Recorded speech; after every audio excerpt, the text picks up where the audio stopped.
Welcome back to the Ambition Over Fear portal. I'm Atlas Opia, and I help people expand their interdimensional knowledge. In today's video, I'm going to be talking about how to nurture the heart. How do we, after all the things we have gone through, give ourselves the care we need to move forward? To give ourselves this level of warm nurturance so we can feel more connected to our body and this matrix from a sense of this is my story and I'm owning everything that has happened because my soul has chosen it for me, and not this body is causing me pain, this matrix is causing me a lot of fear and disheartening emotions. How can we blend the higher dimensional self into our everyday actions? If you continue to watch this video, I'm going to go in depth about this topic. So, step one in how to nurture the heart is realizing that the heart is the power core of your essence. It is your being, right? Now your third eye is the doorway into the information in different dimensions. But the heart is how you connect your human body and its emotions to the information that you're picking up on in the different dimensions. So when you can see the heart as a doorway that truly allows your soul to connect more to this body, you're viewing the heart as a powerful battery.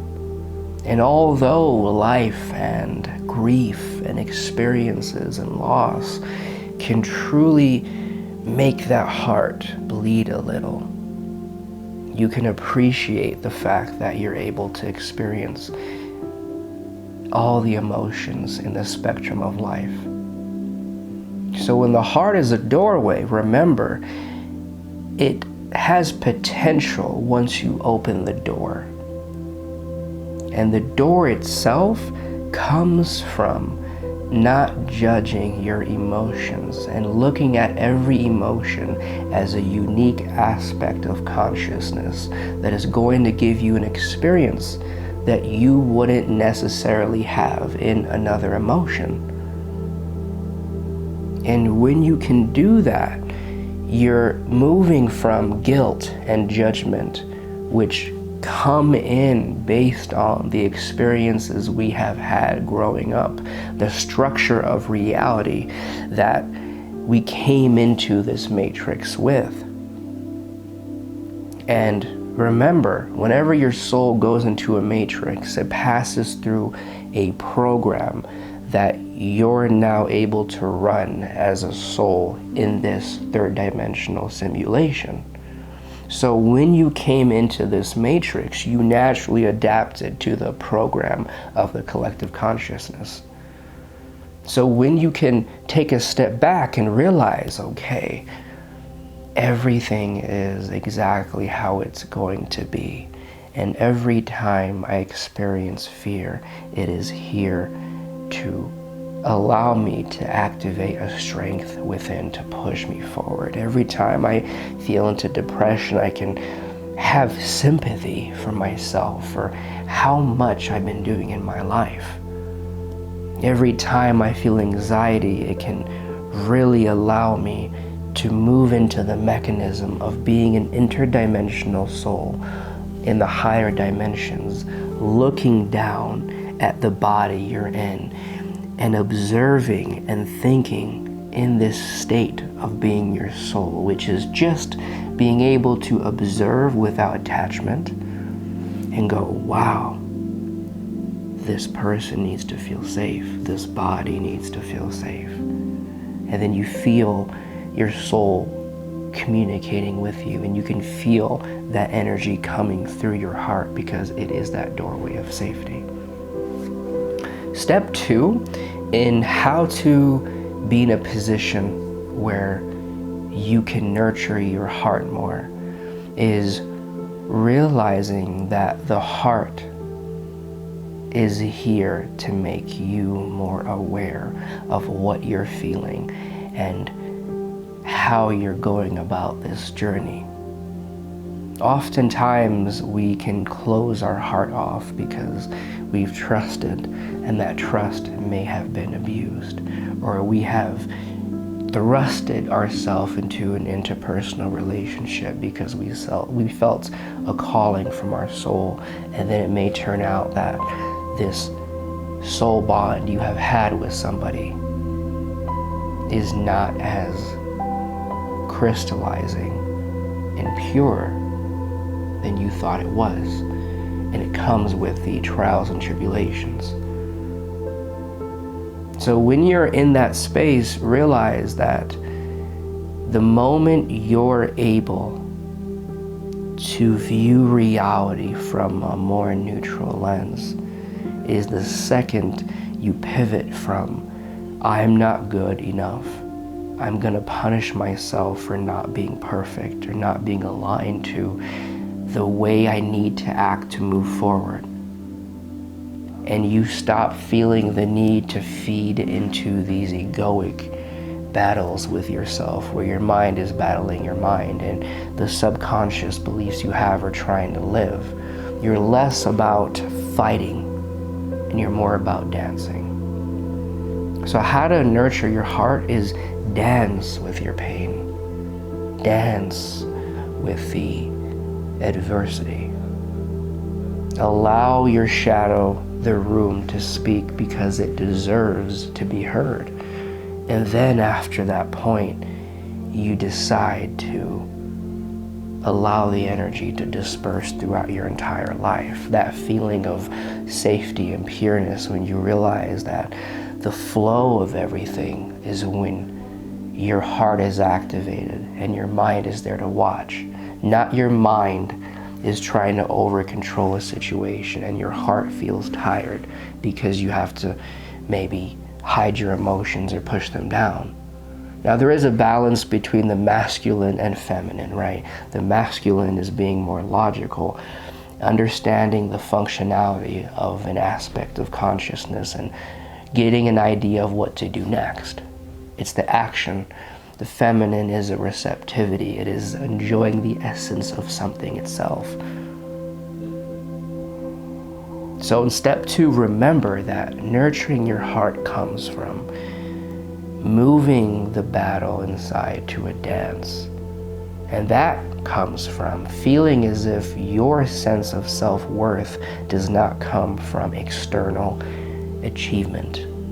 Feeling as if you are whole right now, just being a soul in a body. You don't have to do anything to deserve love, because we may have been programmed as a kid that whenever we do something good, we get celebration. Whenever we get those good grades, we get the approval or the conversation from our parental figures. Then we get trained to think that we only deserve to feel whole when we get the validation that we're trained to kind of get.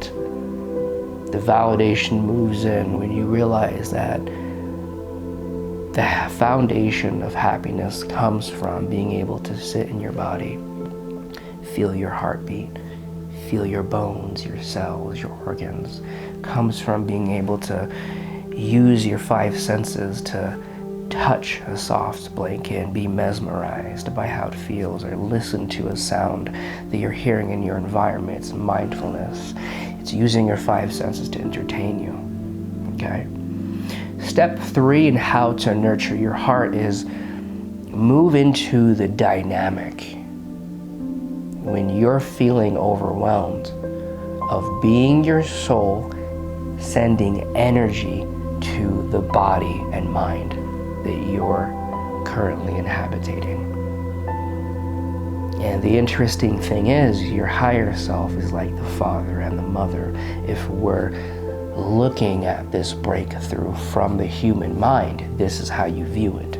Your higher self is the mother and the father that are above child. And the father and mother in a healthy environment are supposed to guide the child, listen to the child when it feels sad, motivate the child when the child feels challenged by a new step forward.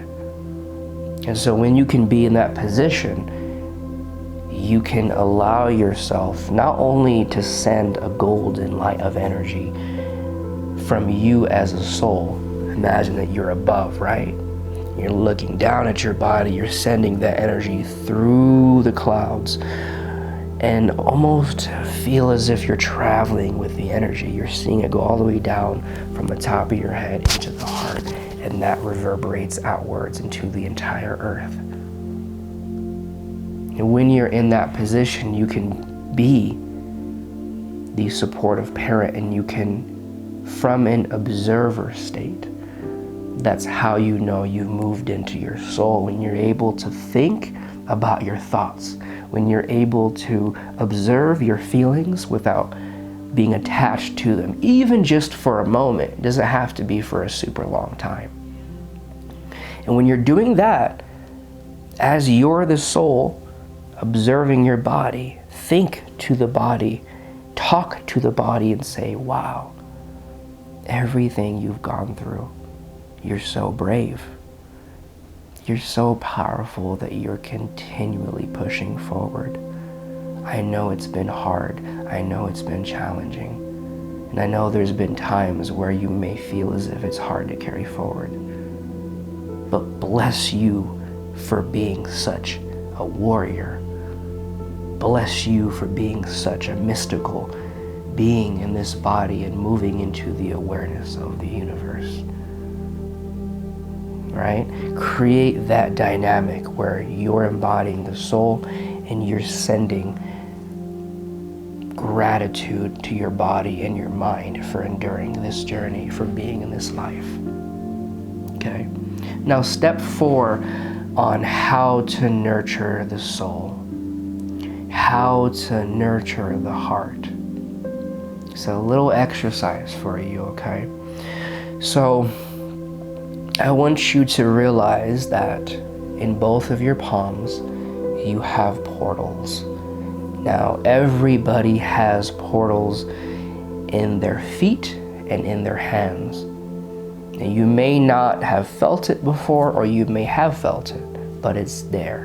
And regardless if your mind has an issue with what I'm saying, your soul knows. So for a moment, let go of the logical mind trying to make sense of how this is possible, and feel into the soul by allowing your imagination to take you into the realm where anything is possible, the place you had when you were a kid. That is the power of the inner child, being in a place where the imagination is king and queen. And I want you to imagine shooting energy out, okay, of one of your hands. Now what you can do is you can open one hand and try to push energy out, and then you can open the other hand and try to push energy out. And whichever hand you feel a warm sensation and a more powerful torque of energy, take the hand and put it over your heart, and in that moment become your soul and send the energy from your soul, which is in a higher place, all the way down into the top of your head, then into your body and into that arm that is over your heart. And then you shoot energy into your heart. And as you do this, imagine that it's almost opening a dam, that just by you believing that the heart is the connection into the heart of the universe, you're feeling all the beautiful consciousness that has ever existed right now in your heart, and you expand it outwards, outside of your body, into your city, onto earth, and you're sending energy everywhere, healing energy, calming energy. Now remember, you can lead from your heart, and if you get hurt, two things could happen, right? One is the person that hurt you is truly living in their own perception of reality and in their own universe, and they mistreated you. They took you for granted, possibly. They disrespected your emotions on countless occasions. That is that person's energy. That is not of you, and even though this person is a reflection of you, it's your opportunity to decide how can you heal from the energy that brought this person in. Okay?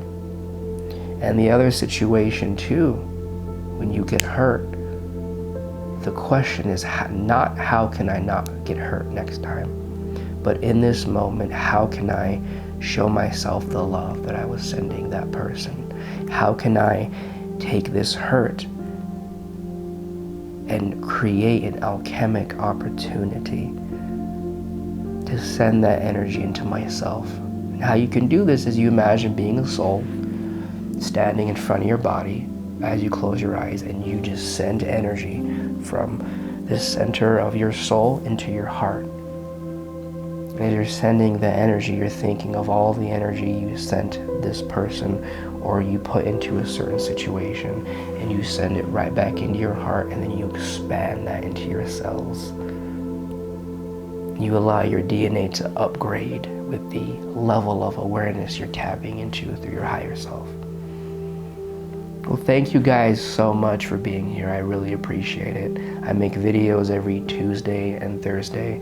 Definitely subscribe if you would like to understand how you can evolve your physical realm, your emotional realm, spiritual realm, and mental realm, and how you can create connections between all the realms depending on what this situation calls for.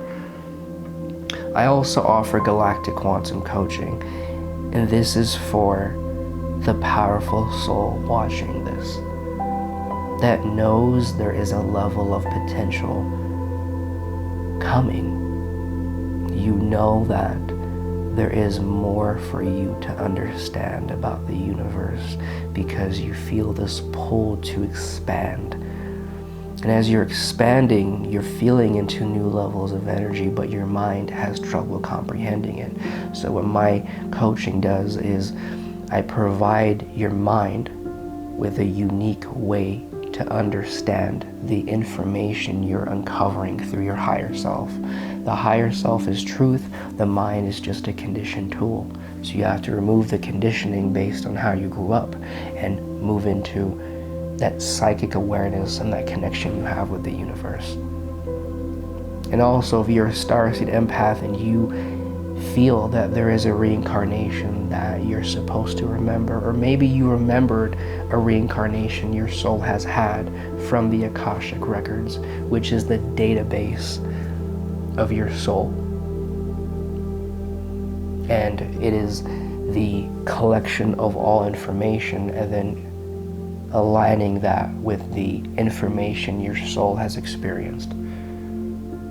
You may be a galactic guardian, a galactic leader, and your job in this reincarnation could be that from this body, you're able to tap into the tasks you have to do in the reincarnation you have had as a starseed, godseed, or angelic being. And you can actually still do those duties, which at times are, healing energy fields in the higher dimensions, helping create planets, being more attuned to the technology you have in that other reincarnation and bringing it into this body so you can transmutate energy at a more advanced rate. Let me know, and hopefully you guys realize that you are much more powerful than you give yourself credit. You are a beautiful person, and that is not an indication of beauty comes from doing certain things. You're beautiful because you are embodying a unique blueprint of consciousness. And if you just lean into your weirdness, you realize that there is no such thing as weird, just unique. just perfect in its own way. Accept yourself, and the nurturing can start. All right, guys.